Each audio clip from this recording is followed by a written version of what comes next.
Friends, எல்லாம் நல்லா இருக்கீங்களா? அன்றைக்கி நம்ம என்ன டிஷ் பார்க்க போகிறோம்னா இந்த வவ்வால் மீன் வச்சு குழம்பு வைக்க போகிறோம். மீன் குழம்பு கமாலில் கேட்டிருந்தாங்க, அவங்களுக்காக ஸ்பெஷல் ரெசிபி தான் இது. வாங்க எப்படி செய்யலாம் பார்க்கலாம். சட்டி வச்சுக்கலாம், எண்ணெய் ஊற்றிக்கலாம், வெந்தயம் சேர்த்துக்கலாம், சோம்பு சேர்த்துக்கலாம், வெங்காயம் சேர்த்துக்கலாம், தக்காளி சேர்த்துக்கலாம். அம்மா ஸ்டைல் மீன் குழம்பு எப்படி இருக்குன்னு பாருங்க. புளியை நல்லா கரைச்சி எடுத்துக்கலாம். வீட்டில் அரைச்ச மிளகாத்தூள் போட்டுக்கலாம். புளியும் மிளகாத்தூளும் சேர்த்துக்கலாம். உப்பு சேர்த்துக்கலாம்.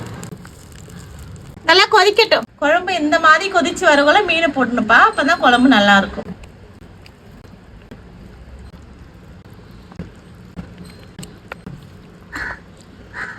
மாங்காய் சேர்த்துக்கலாம். மீன் மாங்காய் அதெல்லாம் வெந்து வந்தா குழம்பு சூப்பரா இருக்குங்க. வாசனையே அருமையா இருக்கு. அம்மாவோட மீன் குழம்பு ஒரு புடி பிடிச்சிடலாம் அன்னைக்கு.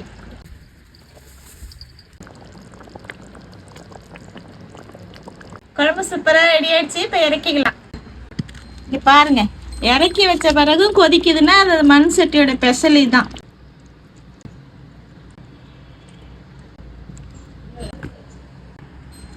வாங்க சாப்பிடலாம். உப்பு காரம் புளிப்பு எல்லாமே கரெக்டா இருக்கு. அப்படியே கடிச்சா அப்படியே கேக்கு மாதிரி வருது பாருங்க. கொஞ்சம் புட்டு மாங்காய் கொஞ்சம் எடுத்து சாப்பாடோட வச்சு அப்படியே அள்ளி சாப்பிட்டா செம்ம டேஸ்ட்டுங்க. நீங்களும் இது மாதிரி செஞ்சு சாப்பிட்டுட்டு எப்படி இருக்குன்னு கமெண்ட்ல சொல்லுங்க. கண்டிப்பா வீட்டுக்கு வாங்க, ஒரு நாள் மீன் குழம்பு அம்மா கையில சாப்பிடலாம். உங்க அன்பு ஆதரவு அம்மாவுக்கு கொடுத்துக்கிட்டே இருங்கப்பா.